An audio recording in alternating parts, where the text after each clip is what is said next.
آپ کا نام نامی اسم گرامی گوہر الدین احمد رحمت اللہ تعالی علیہ ہے۔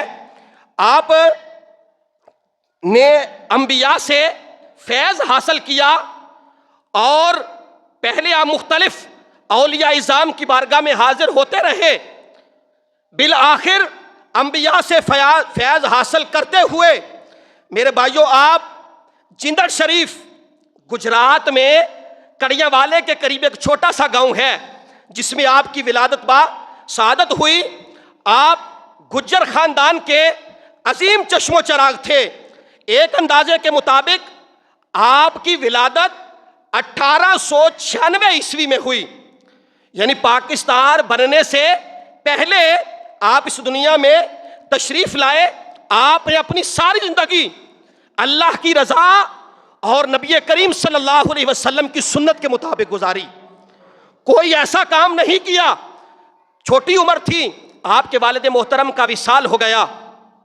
آپ کے چچا جان نے آپ کی تربیت فرمائی، آپ کی پرورش کی۔ جب آپ تھوڑے بڑے ہوئے تو آپ دنیاوی کاموں میں دل نہ لگاتے تھے، نہ کھیل کود میں، نہ باقی معاملات میں۔ آپ سارے کام کاج چھوڑ کر کھیتی باڑی فرماتے، جیسے ہی وقت ملتا آپ اللہ کو راضی کرنے کے لیے یا تو اللہ کے گھر میں چلے جاتے یا گھر میں کونے میں آپ عبادت میں مشغول ہو جاتے۔ 13 سے 14 سال کی عمر ہے اور آپ نے قرآن کریم پڑھا کہ لم یلد ولم یولد، کہ وہ ذات اس کو کسی نے جنا نہ اس نے کسی کو جنا، یعنی اللہ کی ذات نہ وہ کسی کی اولاد ہے نہ اس کی کوئی اولاد ہے۔ یہ سوال دل میں بیٹھ گیا کہ بھائی وہ کیسی ہستی ہے، نہ اس نے کسی کو جنا ہے نہ اس کو کسی نے جنا ہے۔ سوال دل میں ہے، مختلف لوگوں کے پاس آپ گئے، یہ سوال حل نہیں ہو رہا تھا۔ آپ حضرت سلطان باہو رحمت اللہ تعالی علیہ کے مزار پہ حاضر ہوئے تو آپ نے جب جا کے سوال کیا تو عالم مشاہدات میں حضرت سلطان باہو آپ کے کندھوں پہ سوار ہو گئے اور فرمانے لگے اعلان کرو سلطان زندہ ہے۔ آپ نے عرض کیا حضرت میں اللہ کی حقیقت پوچھنے کے لیے آیا ہوں کہ اس ذات کی حقیقت کیا ہے کہ وہ لم یلد ہے ولم یولد ہے۔ تو آپ نے فرمایا کہ آپ داتا صاحب چلے جائیں۔ پھر آپ داتا علی حجویری رحمت اللہ تعالی علیہ کے مزار پہ آئے اور آ کر سوال کیا کہ لم یلد ولم یولد اس کی حقیقت کیا ہے؟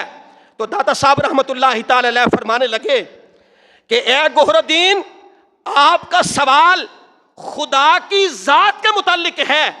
اللہ کے ولی خدا کی صفتوں کا مظہر ہوتے ہیں اور اللہ کے نبی خدا کی ذات کا مظہر ہوتے ہیں۔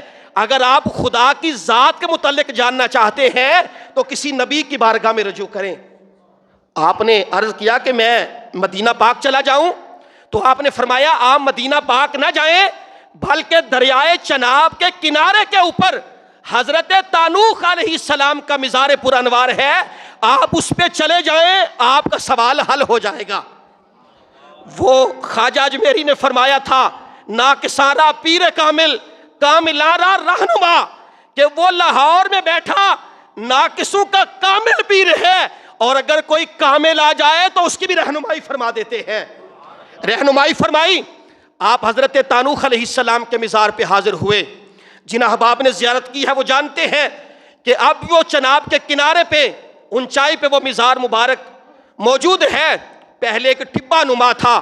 حضرت خواجہ گوہر الدین رحمت اللہ تعالی علیہ جب اس مزار کے اوپر جاتے ہیں تو جلالیت کا حال یہ تھا کہ اگر کوئی پرندہ بھی گزرتا تو وہ بھی چناب میں گر جاتا۔ لوگوں نے کہا کہ بھائی یہ بچہ ابھی آیا ابھی نیچے گرا، اور یہ کہنا تھا جب آپ نے جا کے سوال کیا نا لم یلد ولم یولد، اے اللہ کے نبی میرے رب کی حقیقت کیا ہے؟ تو آگے سے آواز آئی اے گوہر الدین مجھے 24,000 سال ہو گئے یہاں لیٹے ہوئے، تو ایک آیا ہے جس نے آ کے خدا کی حقیقت پوچھی ہے۔ کوئی مال مانگتا ہے، کوئی دولت مانگتا ہے، کوئی اولاد مانگتا ہے، تو واحد آیا ہے جس نے آ کر خدا کی حقیقت مجھ سے پوچھی ہے۔ میرے بھائیوں پھر آپ فرمایا کرتے تھے کہ یہاں شیخ چغانی شریف آنا میرے لیے فرض ہو گیا۔ میرے بھائیو، خواجہ گور الدین احمد رحمۃ اللہ تعالی علیہ، آپ حضرت تانوخ علیہ السلام کے مزار سے اپنا درس و تدریس کا سلسلہ جاری رکھا، اور میرے بھائیو پھر اللہ نے وہ مقام عطا فرمایا کہ آپ ہر وقت خدا کی ذات میں مشغول ہوتے تھے۔ بظاہر آپ نے کسی سے نہیں پڑھا تھا، لیکن حال یہ ہوتا کہ آپ جو مختلف اور مشکل فی اسباق ہوتے، حضرت خواجہ گور الدین رحمۃ اللہ تعالی علیہ ان کو بھی پڑھایا کرتے تھے۔ کیوں کہ وہ اللہ سے محبت کرنے والے تھے، اور جو خدا سے محبت کرتا ہے پھر خدا بھی ان سے محبت کرتا ہے۔ جب خدا محبت کرتا ہے تو میرے بھائیوں پھر کائنات ان کے سامنے سمٹ جاتی ہے۔